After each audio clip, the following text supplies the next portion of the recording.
In a quiet town on the outskirts of Kyoto, there lived a 17-year-old girl who rarely spoke much to anyone outside her small circle. Her life was simple. Every morning before school, she would sweep the front of her family's little house, feed the stray cats that waited near the gate, and then sit by the small upright piano that had once belonged to her grandmother. The piano wasn't fancy. Its wood had faded over the years and a few of the keys stuck when pressed too quickly, but to her it was priceless. Her grandmother had been the first to show her how music could speak when words could not.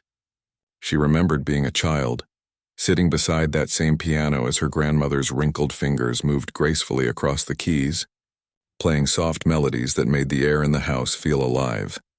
After her grandmother passed away, the piano became her treasure. It was the only thing that seemed to understand her silence.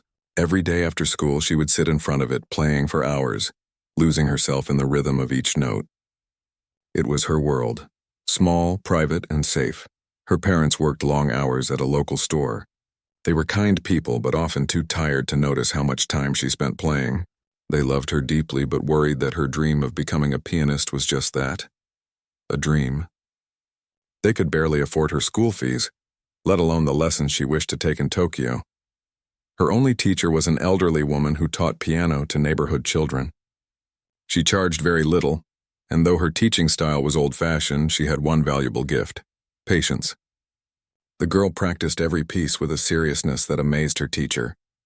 While most children rushed through scales or got bored halfway, she would play the same passage again and again until it sounded exactly right. Her favorite composer was Chopin. She said his music made her feel like she was speaking to someone who understood her heart. She kept a small book of his works by her bedside. When she couldn't sleep, she would read through the notes and imagine how each sound would feel under her fingers. Unlike other students her age, she didn't have many friends. She wasn't shy, she simply didn't fit in. While others talked about fashion or movies, she talked about the difference between two Chopin nocturnes or how a soft pedal could change the meaning of a piece. At lunch, she often sat alone, sketching little treble clefs on her notebook or listening to classical pieces through old headphones. One person who did understand her was a classmate who often stayed behind after school to help clean the classroom. He admired her dedication and sometimes followed her to the old community hall where the piano stood. He wasn't a musician, but he liked watching her play. He said that when she played, even the dust floating in the light seemed to move in rhythm. One day he asked if he could record her performance. She hesitated. She didn't like the idea of being watched by strangers. The piano was her secret world, and sharing it felt like giving away a part of her soul. But he promised it would only be for fun, maybe just to keep a memory of her music. That evening, the small hall was empty except for the two of them. The sound of rain outside made a gentle background hum. She sat down at the piano, took a deep breath, and began to play Chopin's Ballade No. 1. The opening notes floated softly, filled with sadness and strength. As she played, her whole body seemed to move with the rhythm. Not showy, but sincere. She played as if she were telling a story that no one else had ever heard. Each note carried something she couldn't say aloud: her longing, her hope, her quiet pain. By the time she reached the final passage, her fingers were trembling, but her heart felt light. When the last chord faded, the boy didn't speak for a long time. Then he whispered, "You should show the world this." She smiled shyly and shook her head. "It's not good enough," she said softly. "It's just for me." But later that night, as she walked home under her umbrella, he looked at the video on his phone again and again. The rain on the roof matched the rhythm of her music, and he felt something he couldn't describe. Without telling her, he decided to post the video online. He thought maybe a few people would enjoy it. Maybe a couple of friends, maybe their classmates. He gave it a simple title: 17-year-old girl plays Chopin. The next morning, everything was the same, for her. She woke early, brushed her hair, made breakfast for her parents, and went to school. She didn't notice the way people stared at her phone when she walked past. She didn't know that while she was on the train, her video was already spreading faster than anyone could imagine. By the time she reached school, her classmate ran up to her, his face pale with excitement. "You need to see this," he said. He handed her his phone. Her video had thousands of views. Comments flooded in from all over the world. Beautiful playing. Pure emotion. She must be a professional. I felt like crying. She couldn't believe it. She thought maybe it was a mistake. But as she scrolled, she saw messages in English, French, Korean, and Spanish, people saying how her performance touched their hearts. She didn't know whether to laugh or cry. At first, she felt embarrassed. The recording wasn't perfect. The sound was rough and a few notes were slightly off. But people didn't seem to care. They weren't listening for perfection. They were listening for feeling, and that was something she had plenty of. By the evening, the video had reached over 100,000 views. Classical music pages shared it. Pianists from Europe and America commented, saying her interpretation of Chopin's work carried rare sincerity. Even a famous conductor reposted it, writing, "This is what music is meant to be, honest." Her parents found out when a reporter called their small house asking for an interview. At first, they thought it was a prank. Then they opened their own phones and saw their daughter's face all over the internet. They were stunned. That night, the family sat together for dinner, the room unusually quiet. Her father finally spoke. "You did something wonderful," he said slowly. "Maybe your grandmother is smiling right now." Her mother reached across the table and held her hand. "You always said the piano would take you somewhere," she said. "Maybe it has started." The girl didn't know what to say. She wasn't used to attention, and fame wasn't something she had ever dreamed about. All she had ever wanted was to play, to let the music speak for her. Now the whole world was listening. That night she couldn't sleep. She sat by the window watching the streetlights flicker and wondered what would happen next. Would people forget her in a week? Would they expect her to be perfect every time? The thought scared her. But deep inside she also felt something new, hope. Maybe her music really could go beyond her small town. The next few days were a blur. Journalists visited her school. Reporters waited outside her house. Neighbors came by with gifts and congratulations. Her classmates, who used to ignore her, now wanted selfies. She smiled politely but still felt like the same person inside. The same girl who practiced alone for hours with no audience. In all the noise, she went back to the old community hall one evening when no one was around. She sat down at the piano and placed her fingers on the keys. The same keys that had once echoed only for her now felt different, as if they carried the weight of 1,000 new listeners. She took a deep breath and played a quiet nocturne. The hall was empty, but she played with the same heart as before. She realized something important that night. No matter how many people watched or clapped, the piano would always be the same. And so would she. Outside, the rain began to fall again, just like the night the video was recorded. It was as if the world was listening in silence. And somewhere across the ocean, in homes she would never see, people played her video and closed their eyes, feeling every note she had poured out from her small town in Japan. She didn't know it yet, but this was only the beginning of a journey that would carry her music to hundreds of thousands, maybe even millions, of hearts.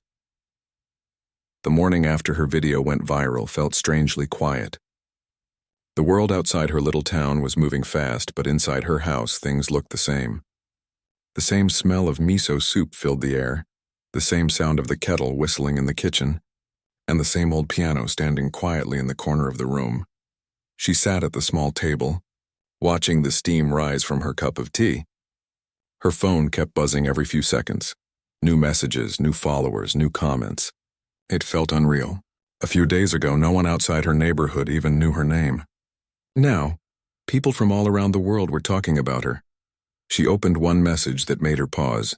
It was from an elderly man in Poland who wrote, "I listened to your Chopin. I am old now, but I cried like a child. Thank you for reminding me what music feels like."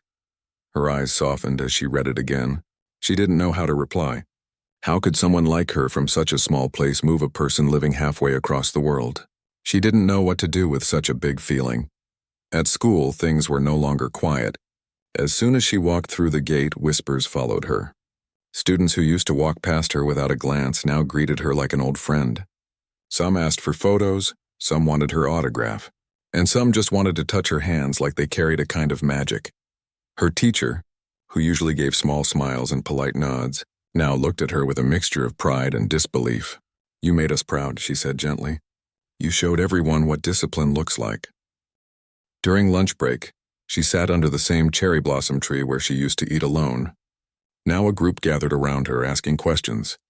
"Did you know you'd become famous? Will you go to Tokyo now? Are you going to play on TV? She didn't know what to say, so she just smiled and said, I just played what I felt. That night, her story appeared on national television. The reporter called her the mysterious piano girl from Kyoto and replayed clips of her viral video. They showed her small house, her old piano, and even her grandmother's photo on the wall. Her parents watched in silence. Her father's hands trembled slightly as he held his chopsticks. Her mother looked at her and whispered, It's like she's still here watching you. The attention felt overwhelming. For the first time in her life, she had strangers following her. People commenting on her face, her voice, even her clothes. Some said kind things. Others said things that stung a little. But she reminded herself that none of it mattered as much as the piano. That was where she felt free. Not in front of cameras or reporters, but in front of those keys that had seen her grow. The days turned into weeks, and the number of views kept climbing. Classical music magazines wrote articles about her. Professional musicians praised her emotional depth. Someone even started a fan page called The Soul of Chopin Reborn in Japan. It sounded dramatic, but it showed how much her music had touched people. One morning, she received an email that made her heart race. It was from a famous music academy in Tokyo. They had seen her video and wanted to offer her a full scholarship. We believe your gift deserves professional training, the message said. We would be honored if you joined us. She read the message again and again, unsure if it was real. A full scholarship. It was everything she had ever dreamed of but never thought possible. She printed the email and showed it to her parents. Her mother covered her mouth in surprise, and her father quietly nodded, trying to hide the tears in his eyes. They all sat together that evening, the paper lying in the middle of the table. Her father said softly, If this is what you want, we'll support you. It's not easy to live away from home, but maybe this is your time. Her heart was full but also scared. She had never been to Tokyo. The thought of leaving her small world felt like stepping into a storm. But deep inside, she knew she couldn't stay where she was forever. Music had opened a door and she had to walk through it. Before she could make her decision, something else happened that changed everything again. A few days later, she received another message, this time from a European organization that hosted international charity concerts. They had seen her video too and wanted her to perform in an upcoming event streamed online to hundreds of thousands of viewers. Her first reaction was disbelief. Then came panic. I can't, she said aloud. I'm not ready. Her teacher, when she heard the news, smiled calmly and said, You were ready the moment you touched those keys. You just need to believe it. So she practiced harder than ever. Every day after school, she spent hours at the piano, repeating every note, every phrase until it sounded like her heart speaking clearly. She wanted to play something that truly represented who she was. After much thought, she chose Chopin's Nocturne in C-sharp minor. It was one of the first pieces her grandmother had ever played for her. She remembered how her grandmother's hands used to tremble near the end of the song, yet the sound never lost its warmth. To her, that piece carried everything: love, loss, and the quiet strength of moving forward. The days leading up to the concert were a mix of excitement and fear. The organizers sent her tickets, and her first flight to Tokyo was booked. She had never been on a plane before. The night before she left, she sat quietly beside the piano, running her fingers across the keys as if saying goodbye. Her mother packed her things neatly, tucking in her old music book and a photo of her grandmother. Keep this with you, she said. When you play, imagine she's sitting right beside you. The journey to Tokyo felt like a dream. The city lights stretched endlessly and the streets buzzed with life. The air smelled different, faster, busier, louder. She felt small, but also strangely alive. When she arrived at the concert hall for rehearsal, she froze for a moment. It was larger than anything she had ever seen. Shining floors, red velvet seats, and a grand piano that looked perfect, untouched. She took a deep breath, her heart pounding as she sat down on the bench. The first few notes echoed across the empty hall, clean and soft. The sound was pure, but she could still feel her hands shaking. She stopped midway through and took a deep breath. One of the stage managers walked by and smiled gently. You'll be fine, he said. The music already loves you. That night she returned to her small hotel room, sitting by the window overlooking the glowing city. She thought of home, of her parents eating dinner without her, of the old piano waiting quietly. and of her grandmother's soft voice telling her that music should always come from the heart, not from the hands. She whispered to herself, "I'll do my best." The next morning she woke up early. Her stomach churned with nervous energy. She dressed simply, just as she always did, went on no glitter, no fancy jewelry, just a plain white dress that made her look calm and natural. As she walked into the concert hall again, she could hear the sound of tuning instruments, the low hum of an audience settling in. Backstage, she peeked through the curtain. There were rows upon rows of people and cameras set up everywhere. She overheard one of the organizers say that over 200,000 people had registered to watch the concert online. Her chest tightened. For a moment she wanted to run away. She wasn't used to big crowds. She wasn't used to being looked at. But then she remembered the small room back home, the soft sound of her grandmother's piano, and how the music always made her feel like she belonged somewhere, even when the world felt too big. When her name was called, she walked slowly to the stage, her heart racing so fast she could hear it. She bowed politely, sat down at the piano, and placed her hands on the keys. The lights dimmed and the crowd went silent. She closed her eyes. The memory of her grandmother's smile flashed through her mind. Then she began to play. The lights were warm on her face as she sat at the piano waiting for her hands to stop shaking. The large hall was silent. She could feel hundreds of eyes watching her and thousands more watching through their screens at home. Her heart beat so hard she could hear it in her ears. For a second, she thought she might forget everything.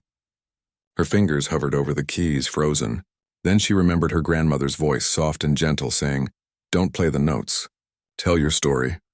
She took a deep breath, closed her eyes, and pressed the first key. The sound was clear, smooth, and almost fragile. The notes of Chopin's Nocturne in C-sharp minor flowed through the hall like water. Every tone carried a piece of her heart, the sadness of loss, the peace of memory, and the quiet strength of hope. At first she played carefully, afraid to make a mistake. But as the melody grew, her fear melted away. The music wrapped around her like a warm blanket. It didn't matter who was watching. It didn't matter that the hall was full. In that moment, it felt as if she was alone again, sitting by the old piano in her grandmother's room, playing to no one but the air. Each phrase grew softer, deeper, more honest. Some in the audience closed their eyes.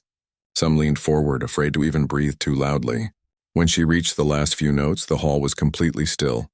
Not even a cough, not a whisper. Then silence. The final note hung in the air for a long second before fading away.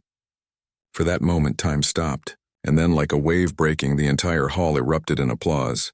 People stood, clapping and cheering.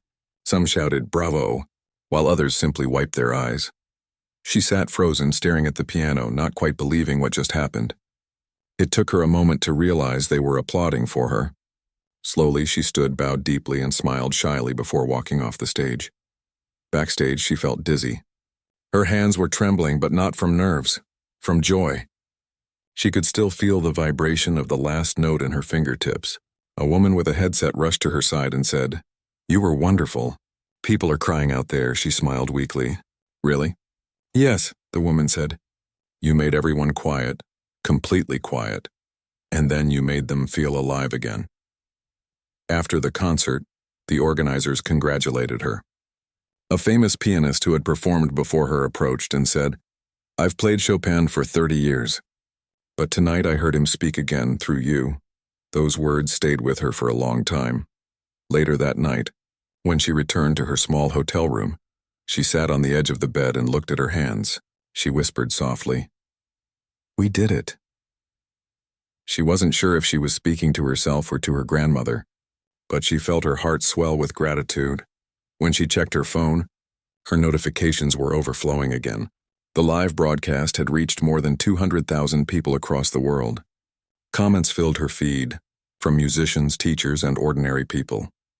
One said, "I've heard this piece many times, but tonight it felt different. It felt human." Another said, "I didn't understand classical music before. Now I do." The next morning, when she returned to the hall to thank the organizers, reporters were already waiting outside. Cameras flashed, microphones reached out, and questions poured in from every direction. "How does it feel to become famous? Who taught you to play like that? What was going through your mind on stage?" She didn't know how to answer. She just smiled shyly and said, "I only wanted to share my heart." Within days, her performance had been uploaded and viewed millions of times. People around the world were calling her the girl who silenced the room. Music schools praised her interpretation as rare and emotional, far beyond her age. Then came an invitation that would change her life even more. A letter arrived from a renowned conservatory in Europe. They had seen her performance and wanted to invite her for a special mentorship under one of the world's top piano professors. The letter said, "Your music carries a truth that cannot be taught, but we want to help you grow it." Her parents couldn't believe it. They had never dreamed their daughter's playing would reach that far. Her father, who usually stayed quiet, said softly, "Your grandmother would be so proud. You're taking her sound across the world." Still, the idea of leaving home scared her. Everything she loved and her family, her teacher, her quiet town would be far away. But she also knew deep inside that opportunities like this didn't come twice. A week later, the local news ran another story about her. They called her the Pride of Kyoto and filmed her practicing at the same piano where it all began. The keys were still chipped, the pedals still squeaked, but she played with even more feeling than before. Her teacher stood by the door smiling. "You've always had the talent," she said. "Now you have the courage too. Remember, no matter where you go, don't lose that small part of yourself that started all this." Before leaving for Europe, she visited her grandmother's grave one last time. The morning was quiet, with light mist covering the ground. She placed a small flower beside the stone and whispered, "I'm going to play where you never got to go. Please stay with me." She boarded the plane with her heart heavy and full at the same time. The world outside her window looked endless. The city lights turned into clouds, and the clouds turned into stars. Somewhere between the earth and the sky, she realized how far music had already carried her. When she arrived in Europe, she was met with a world that felt both strange and magical. The streets were old, the buildings tall, and the air filled with a kind of quiet elegance. At the conservatory, she was introduced to students from all over the world, young musicians like her, chasing dreams shaped by sound. Her first day of lessons was nerve-wracking. Her new teacher, a gray-haired man with kind eyes, asked her to play something, anything that came from her heart.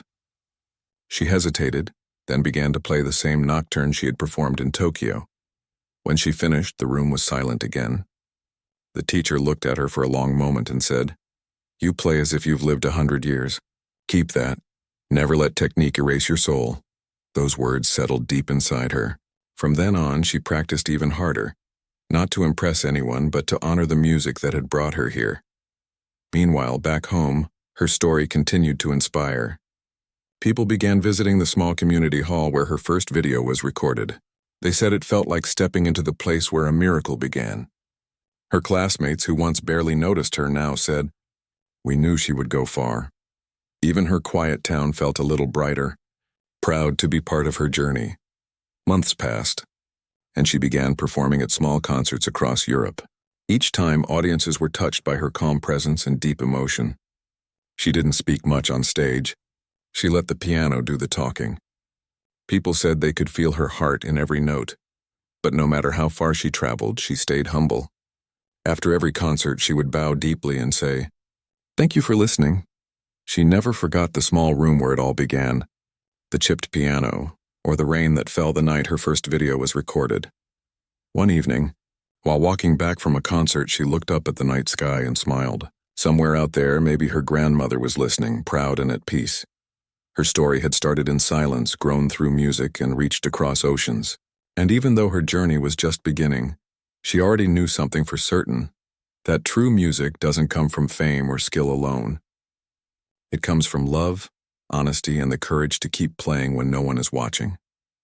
She looked at her hands again, the same hands that once trembled before an audience of 200,000. They were steady now, filled with quiet strength.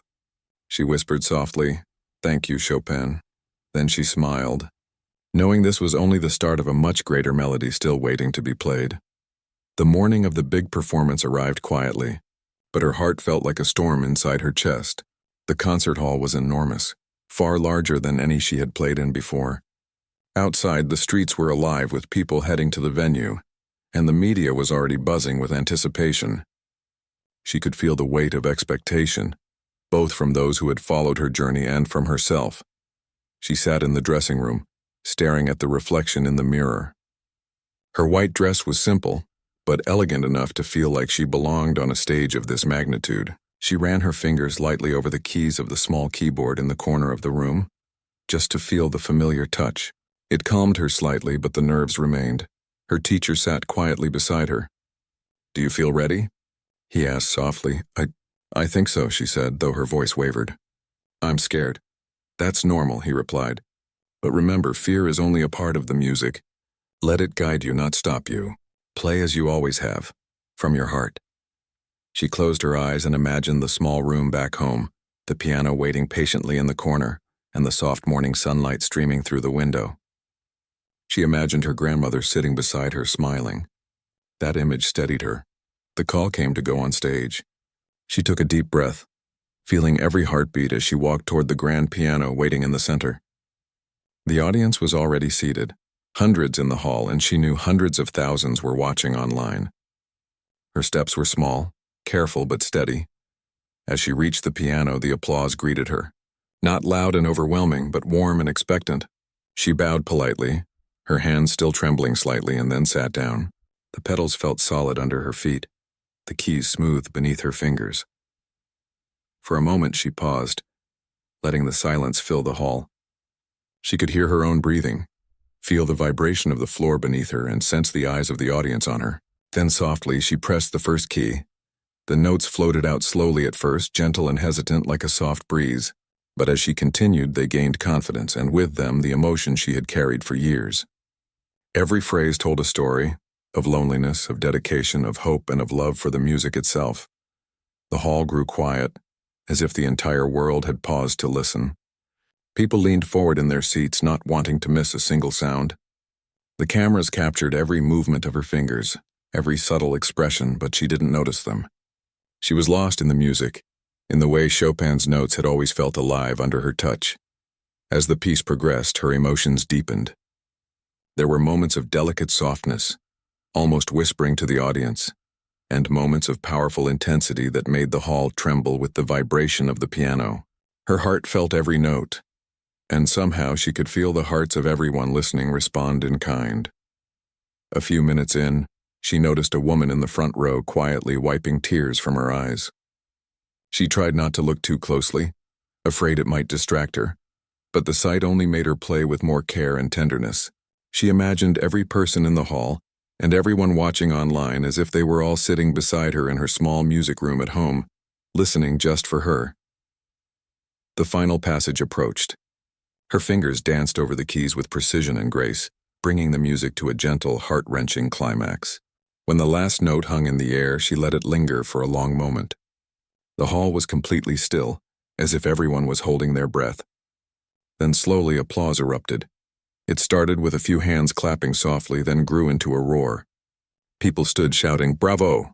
and cheering. Some cried openly. Others clutched their hearts, overwhelmed by the purity of what they had just heard. The sound was almost deafening, but to her it was like a warm embrace. She remained seated for a moment, letting the applause wash over her.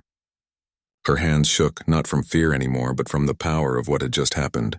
Slowly, she rose and bowed deeply, feeling the warmth of the audience's appreciation and the invisible connection she had built through music. Backstage, the organizers and her teacher waited anxiously.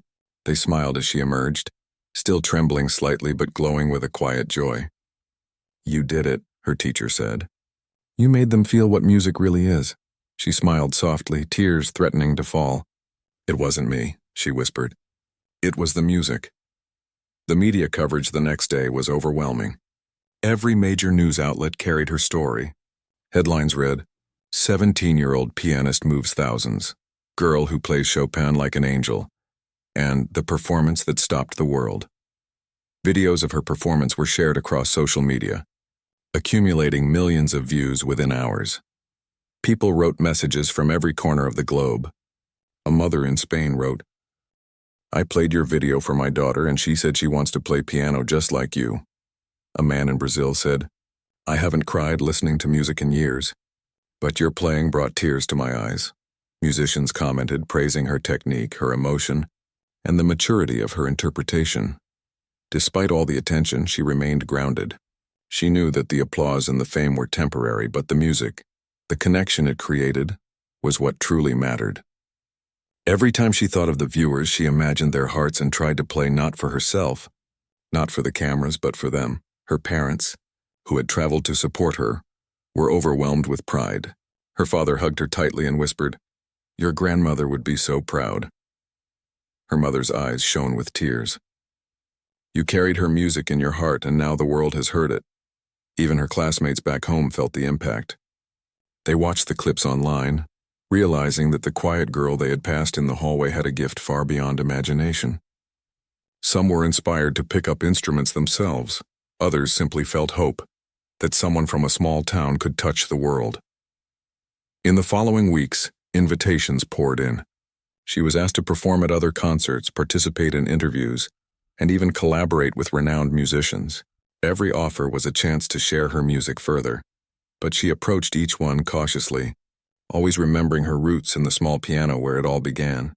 One day, while practicing a new piece in a quiet corner of her hotel room, she thought about how far she had come. From a small town in Kyoto to a stage where hundreds of thousands listened to her play, the journey seemed almost unreal, but she knew it was only the beginning.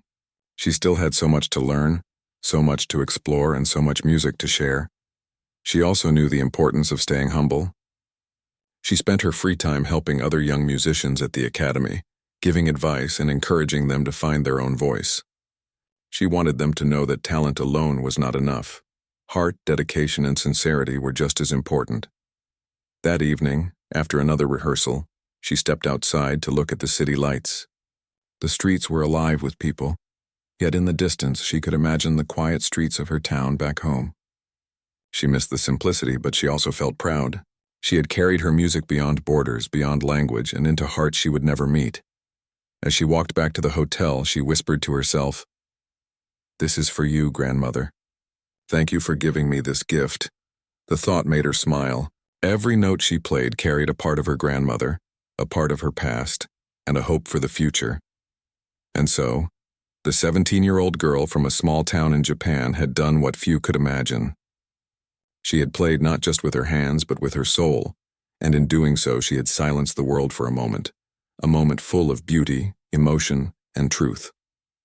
Her journey was far from over.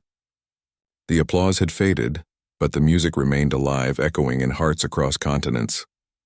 And every time she sat at a piano, she remembered that moment, when the world had listened, and she played not to impress, not to be famous, but to share a piece of her heart with anyone who would listen. It was a performance that no one would forget, a story that would inspire millions, and a moment that would forever define her life. After the performance that had captured the hearts of hundreds of thousands, life changed for her in ways she had never imagined. Messages, invitations, and offers poured in from all corners of the world. People wanted her to perform at concerts, participate in international music festivals, and even collaborate with well-known musicians. But amid all the excitement, she stayed grounded, remembering the small town where it all began and the quiet piano that had taught her the true meaning of music. She decided to take each opportunity slowly. She didn't want to rush, nor did she want the world's expectations to overpower her love for the piano. Her goal was not fame, but to share the feelings she had kept in her heart for so many years. Every note she played was a story, every melody a bridge between her soul and the listeners. Her first few weeks after the big concert were a whirlwind of travel and rehearsals. She visited music academies, performed in small recitals, and met students who admired her deeply. Some of them had spent their lives practicing, yet they were amazed at the natural emotion she conveyed in her music. She didn't feel superior to them. Instead, she felt connected. Music, she realized, was a language that transcended age, culture, and experience. Back home, her town seemed quieter than usual. People spoke of her in whispers, proud and in awe of what the quiet girl had achieved. Some neighbors visited her family, bringing small gifts or letters of encouragement. She smiled politely at each visitor, but she also longed for the calm mornings spent at the old piano, when no one watched and no one judged. One day, she received a letter from a music foundation that worked with children. They asked her to come and teach young students who didn't have access to instruments or formal lessons. She hesitated at first. Traveling and performing were demanding, and she knew she could continue building her own career. But something in her heart urged her to say yes. She thought of her own journey, of the hours she had spent alone, wishing for guidance, wishing for someone to believe in her. She realized she could be that person for other children. She agreed, and soon she was visiting small schools and community centers, bringing her piano and her passion with her. When she arrived at the first center, the children were curious but shy. Some had never seen a real piano, let alone someone play like her. She introduced herself softly, encouraged them to touch the keys, and began to play a short, simple piece. The room filled with sound, and the children's eyes widened in surprise. Over the next few weeks, she taught them not just how to play, but how to listen. She showed them how music could express feelings that words could not. She encouraged them to close their eyes, feel the notes, and let their hearts guide their hands. Slowly, the children began to understand. Their laughter and excitement became a new kind of applause, one that didn't come from critics or audiences, but from pure joy. Meanwhile, she continued her own studies and performances. She traveled to Europe and Asia, playing in small halls, large concert venues, and live-streamed events. Each performance was an opportunity to connect, to let her music touch hearts. She never aimed for perfection. She aimed for truth, and people felt it. Critics praised her sincerity, audiences cried, and musicians were inspired. Yet, despite all the recognition, she never lost her humility.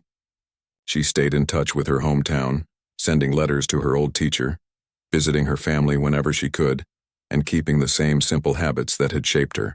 She still played her grandmother's favorite pieces in the small, quiet room where it all began, whenever she returned home. Those moments reminded her why she started playing piano in the first place: for love, for memory, and for the joy that came from making sound into something more than notes. One quiet evening, she found herself back at the old community hall where her first video had been recorded. Dust floated in the sunlight streaming through the windows, and the familiar smell of aged wood filled the air. She sat at the piano, her fingers tracing the keys as memories came flooding back. She remembered the nervous excitement, the trembling hands, the fear, and the joy. She began to play softly, letting the music flow naturally. She wasn't performing for an audience, nor thinking about how many people would hear her online.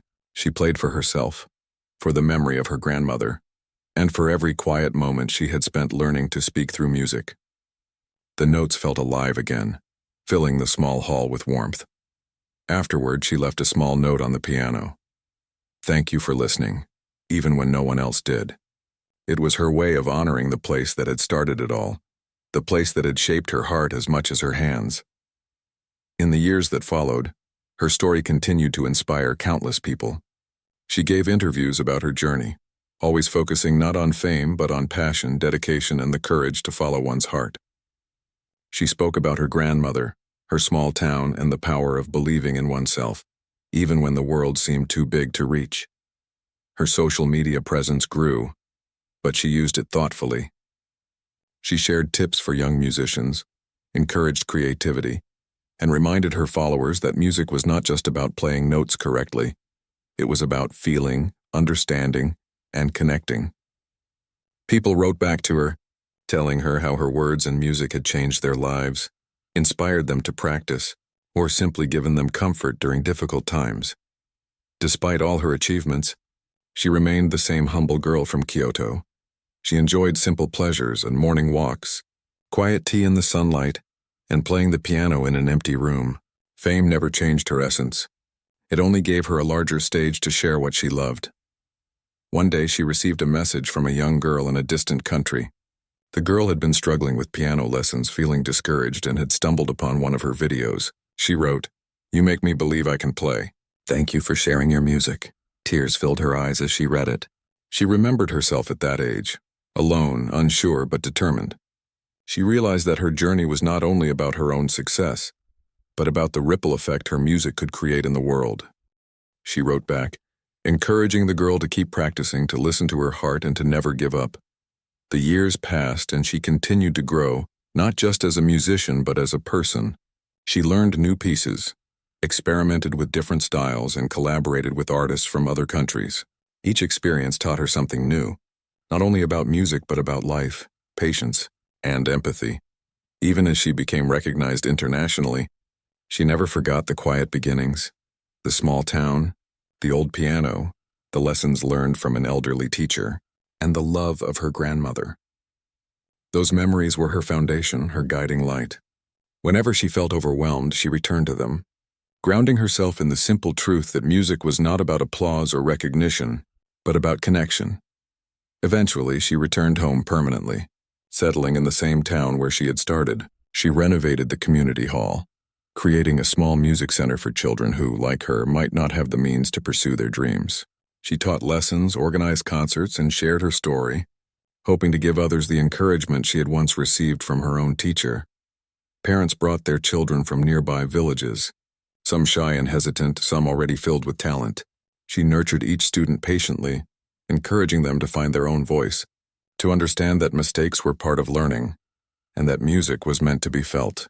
Not only played perfectly, her presence brought the town a new sense of pride. People no longer whispered about the quiet girl. They celebrated her as a symbol of perseverance, humility, and the power of following one's passion. Tourists sometimes came, curious to see the place that had raised a musician whose music had touched hearts worldwide. She continued to play publicly, but her performances were no longer about proving herself. They were about sharing beauty, evoking emotion, and connecting with others. And each time she played, whether to a small group of children or thousands online, she remembered the first night someone had recorded her on an old phone, the moment when her music began to travel beyond the small walls of her home. In her quiet moments, she would sometimes sit by the window, watch the rain fall, and think of the journey. She thought of the fear, the struggle, the unexpected fame, and the people who had supported her along the way. She thought of her grandmother, smiling somewhere beyond sight, proud that her love for music had been carried forward. She whispered softly, "Thank you." And then she played. The notes filled the air with warmth, with memory, and with hope. The story that began in a small town, with a simple piano and a shy girl, had grown far beyond her imagination. It had inspired thousands, perhaps millions, and would continue to do so for years to come. Her life had changed, but the essence remained the same. She was still the girl who had loved music for its honesty, for its power to speak when words could not, and for the comfort it brought to her soul.